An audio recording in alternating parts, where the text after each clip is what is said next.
ज्ञान कोणाला द्यावे, उपदेश कोणाला करावा? किती उपदेश करावा खळासी, नावडे तयासी बरे काही. संत तुकाराम महाराजांची एक प्रसिद्ध पंक्ती आहे. खळांना म्हणजे दुष्टांना कितीही उपदेश केला तरी त्यांना चांगलं काहीच आवडत नाही. पण मग उपदेश नक्की कोणाला करावा, ज्ञान नक्की कोणाला द्यावे? तुम्हालाही कधी असं वाटतं का की तुमचं ज्ञान, तुमची माहिती वाया जात आहे? तुम्ही तुमचे विचार, अनुभव आणि ज्ञान कोणाला सांगता? ज्याला गरज आहे त्याला, की जो फक्त वेळ वाया घालवत आहे त्याला?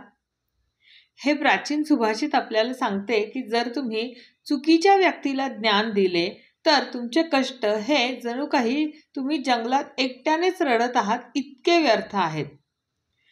त्यामुळे तुमच्या मौल्यवान वेळेची आणि ज्ञानाची किंमत वेळीच ओळखा.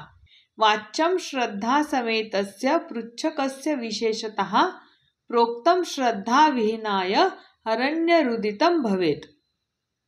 या सुभाषिताचा अर्थ पाहूयात. ज्याचा आपल्यावर विश्वास आहे. आता ज्ञान कोणाला द्यायचं म्हणजे उगीचच फुकट सल्ला कोणाला न देण्यापेक्षा खरोखर आपल्या ज्ञानाची, आपल्या माहितीची ज्याला किंमत आहे त्याच व्यक्तीला ज्ञान द्यावे असे या सुभाषितात सांगितलेले आहे. मग हे नक्की ज्ञान द्यायचं कोणाला? तर श्रद्धा समेतस्य म्हणजे ज्याचा आपल्यावर विश्वास आहे. पृच्छकस्य विशेषतः आणि विशेष करून ज्याने आपल्याला त्याबद्दल विचारले आहे. म्हणजे नुसती श्रद्धा असून उपयोग नाही, त्याने नम्रपणाने आपल्याला त्याबद्दल विचारणा केली आहे, विचारले आहे. अशाच माणसाला आपले ज्ञान द्यावे, उपदेश करावा किंवा अशाच माणसाला सल्ला द्यावा. मग कोणाला तो देऊ नये? तर प्रोक्तम श्रद्धा विहीनाय, पण ज्याची आपल्यावर श्रद्धा नाही, ज्याला आपल्या सल्ल्याची किंमत नाही, अशा व्यक्तीला मात्र कधीही ज्ञान देऊ नये. असे केले तर काय होईल की ते कष्ट आपले व्यर्थ जातील. आणि त्यासाठी उपमा, अतिशय सुंदर उपमा दिलेली आहे की श्रद्धा नसलेल्या व्यक्तीला म्हणजे श्रद्धा विहीनाय दिलेलं ज्ञान हे जणू काही जंगलातील रडण्याप्रमाणे असते. म्हणजे जर आपण समजा एकटेच जर कधी जंगलामध्ये रडत असलो किंवा काही मदत मागत असलो तर जसं ते कोणापर्यंतही पोहोचत नाही, त्याच पद्धतीने ज्याला किंमत नाही अशा माणसाला जर आपण सल्ला दिला तर तो कोणापर्यंतही पोहोचत नाही.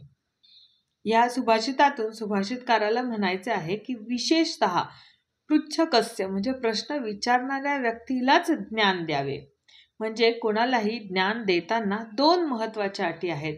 एक श्रद्धा समेतस्य आणि एक पृच्छकस्य विशेषतः म्हणजे त्याच्या श्रद्धा असावी, त्याचा आपल्यावर विश्वास असावा, बिलीफ असावा आणि त्याने तसा प्रश्न विचारलेला असावा.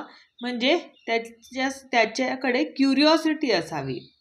जोपर्यंत दुसऱ्या व्यक्तीला जाणून घेण्याची खरी भूक नसते, कारण श्रद्धा नसलेल्या व्यक्तीला दिलेले ज्ञान हे जंगलातील रडण्याप्रमाणे व्यर्थ ठरते. जसा जंगलात रडण्याचा किंवा ओरडण्याचा आवाज व्यर्थ आहे, जिथे तुमचं बोलणं ऐकलंच जात नाही, तिथे तुम्ही कितीही प्रयत्न केले तरी परिणाम मात्र शून्य.